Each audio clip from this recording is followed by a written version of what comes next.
L'histoire de la colonisation, c'est l'histoire d'un grand bouleversement qui a façonné le monde tel que nous le connaissons. Pendant plusieurs siècles, la France a en effet édifié au-delà des océans un empire colonial de 11 millions de kilomètres carrés. Un empire qui a été conquis par la force et dans le sang. Un empire où vivaient des dizaines de millions d'habitants, maintenus dans une situation de soumission, et qui pourtant n'ont jamais cessé de se battre pour se libérer du colonisateur. Des peuples que la France s'est finalement avérée incapable d'accompagner vers l'indépendance, quand il en était encore temps. Cette histoire, c'est la nôtre. Elle nous raconte aussi la France d'aujourd'hui, alors que de cette confrontation violente entre des peuples est née une irréversible communauté de destin.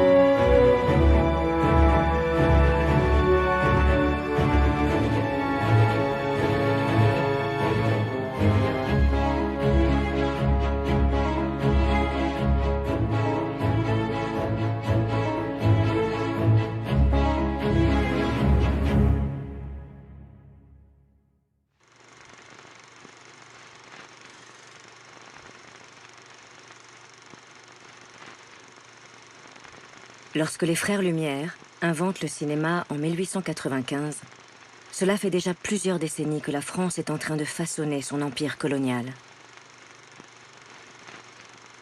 Sur le vieux port de Marseille, l'opérateur Alexandre Promiot s'embarque avec sa nouvelle caméra, à destination de ses colonies françaises.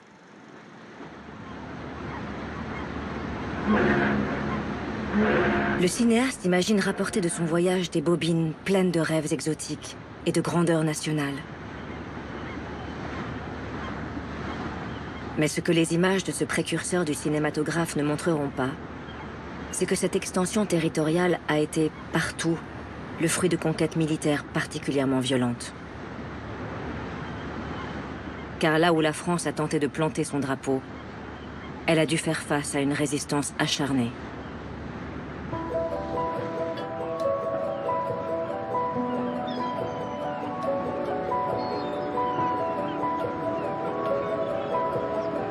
Parvenu de l'autre côté de la Méditerranée, Alexandre Promiot découvre le port d'Alger, façonné par des années de présence française.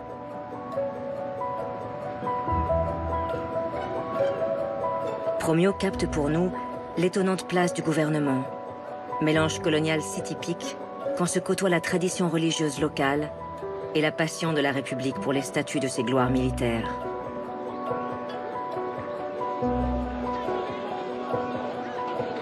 L'opérateur est fasciné par l'exotisme méditerranéen qui s'offre à lui. Dans l'objectif de Promiot, la capitale de l'Algérie semble bien sûr apaisée, car cela fait 60 ans que les Français se sont installés ici. Pourtant, cette conquête de l'Algérie a été une véritable guerre, longue et meurtrière.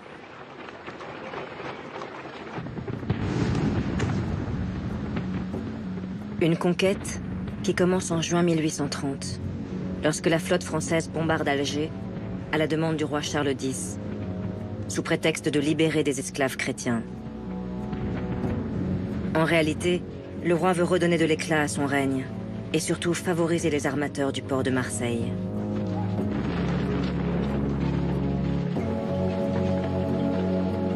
Grâce aux peintures d'Horace Vernet, qui a immortalisé cette conquête, nous mesurons la violence d'une campagne dirigée par le maréchal Bugeaud. Bugeaud, monarchiste exalté, a fait le choix d'une guerre sans merci. Ses troupes ont l'ordre de tout détruire sur leur passage. Pillage, viol, destruction. Le pays est bientôt à feu et à sang. Une politique de la terre brûlée pour tenter de venir à bout de la résistance féroce organisée par l'émir Abdelkader, qui a rassemblé plusieurs tribus algériennes. Face à l'acharnement du théologien musulman, Bugeaud manque bientôt de troupes et doit recruter sur place des supplétifs de l'armée française. On choisit alors dans les tribus hostiles à Abdelkader des cavaliers qui forment le premier régiment de spahis algériens.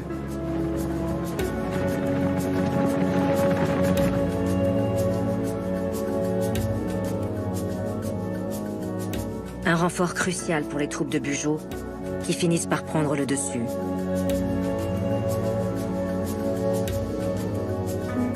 Premier héros d'une nation algérienne qui n'existe pas encore, mais dont il a fait souffler l'esprit, Abdelkader est condamné à l'exil en 1847, comme le seront la plupart des chefs de guerre qui vont se dresser contre la France.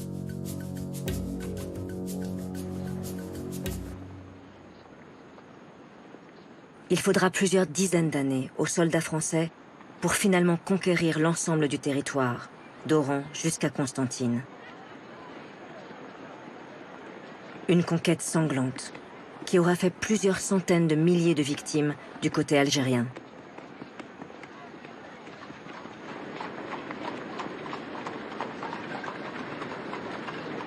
Et voilà la France qui fait de l'Algérie une colonie de peuplement, se déployant dans les principales villes du pays, comme ici, à Tlemcen. Les premiers à s'installer seront les ouvriers parisiens des manufactures nationales mis au chômage et incités à tenter leur chance en Algérie.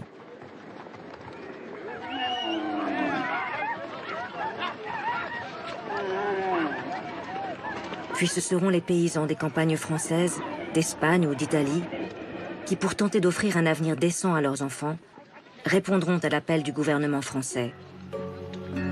Comme le feront des milliers d'Alsaciens fuyant l'occupation allemande après 1870. Ces familles ordinaires et travailleuses découvrent ce western saharien avec ses diligences et ses escortes militaires pour s'enfoncer vers l'intérieur des terres. Souvent, à leur arrivée, ces émigrés européens ne possèdent que ce que le gouvernement veut bien leur offrir. C'est ce que raconte ce paysan de Franche-Comté. En arrivant, on nous a donné une maison, mais il n'y avait ni pain, ni eau. Nous avions seulement une couverture, une paillasse vide et un drap pour coucher 12 personnes. Puis on nous a délivré nos concessions, qui ne sont pas aussi régalantes que nous le pensions d'abord. Des terres que les colons vont s'acharner à féconder, et qui souvent ont été réquisitionnées par l'administration au détriment des Algériens. Bientôt, des villages entiers sont construits selon les plans fournis par le génie militaire. Un rectangle de 500 mètres de long, percé de 7 rues alignées et se coupant à angle droit, dont plusieurs emplacements sont réservés pour l'école, la mairie et l'église catholique.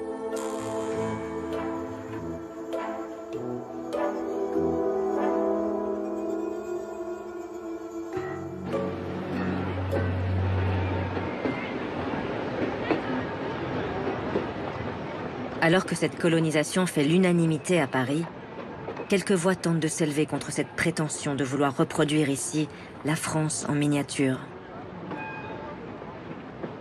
C'est le cas du journaliste et écrivain Guy de Maupassant, qui s'étonne de cette transformation de la ville d'Alger lorsqu'il est envoyé en reportage par le journal Le Gaulois.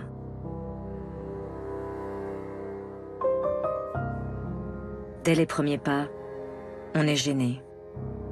C'est nous qui avons l'air de barbares au milieu de ces barbares, mais qui sont chez eux, et à qui les siècles ont appris des coutumes dont nous semblons n'avoir pas encore compris le sens.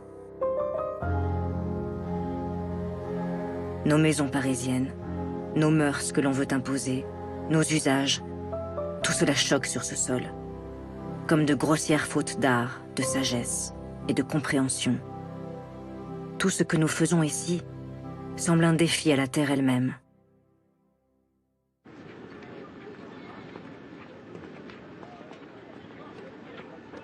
Cette étonnante Algérie coloniale, que Guy de Maupassant critique en 1880, est devenue la fierté de la République. 3 départements, d'Alger, d'Oran et de Constantine, qui sont venus renforcer l'ancien domaine colonial français, né au XVIIe siècle.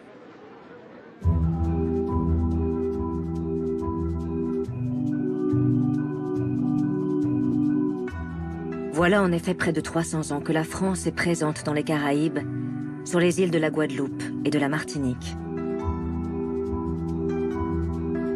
Des siècles pendant lesquels les Européens ont organisé la traite d'esclaves venus d'Afrique.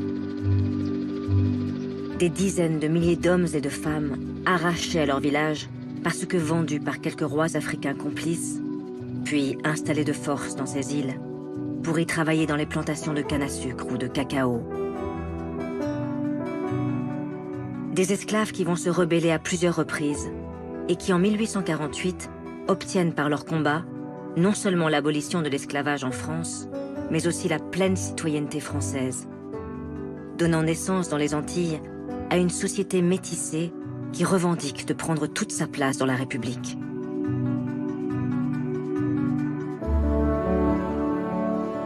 Les anciennes colonies, c'est aussi la Guyane française, accrochée à l'Amérique du Sud, qui était à l'origine une colonie pénitentiaire avec le bagne de Cayenne.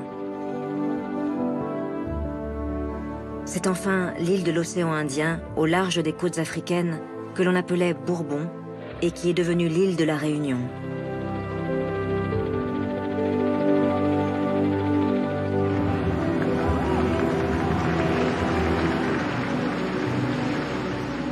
De cet ancien domaine colonial, la France s'apprête à faire un empire. Car une course au territoire vient de s'enclencher avec la Grande-Bretagne.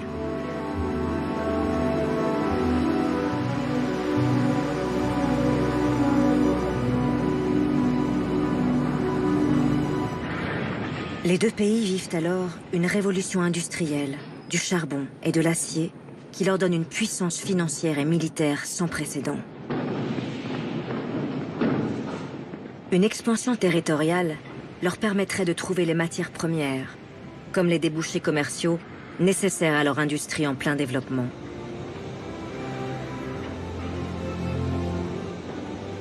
L'époque sera donc celle des empires et de l'impérialisme. C'est-à-dire la domination d'un peuple par un autre peuple, afin de contrôler les richesses de territoires toujours plus vastes. Et cette domination qui nourrit les imaginaires, ils vont être nombreux parmi les élites françaises à la défendre ardemment. Lorsqu'il devient chef du gouvernement, le républicain de gauche Jules Ferry revendique pleinement cette ambition coloniale. Question de développement économique, mais aussi question de puissance qu'il faut retrouver après la défaite contre la Prusse en 1870. Ferry se lance alors dans une politique coloniale d'ampleur. Son premier objectif est de contrer les velléités britanniques et italiennes en Afrique du Nord.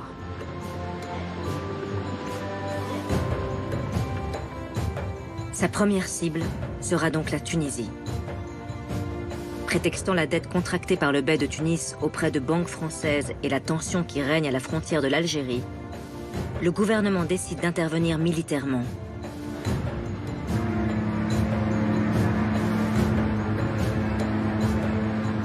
Plusieurs cuirassés français se dirigent vers le port de Bizerte. 6000 soldats débarquent et marchent sur Tunis.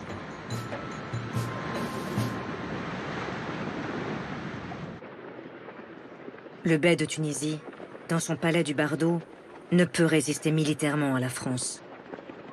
Il est obligé d'accepter en 1881 que son pays devienne un protectorat français. La Tunisie est désormais sous le contrôle étroit d'un résident général nommé par Paris.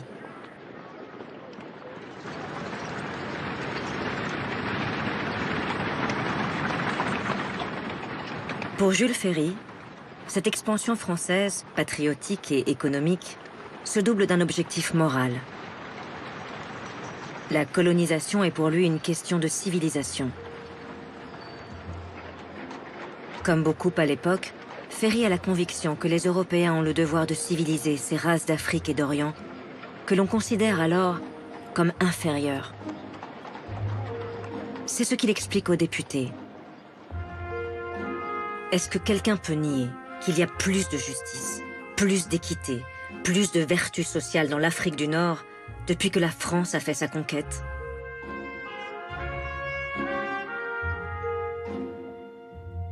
À la Chambre des députés, il n'y aura guère que le républicain Georges Clemenceau pour oser contester cette thèse d'une hiérarchie entre les races et répondre à Ferry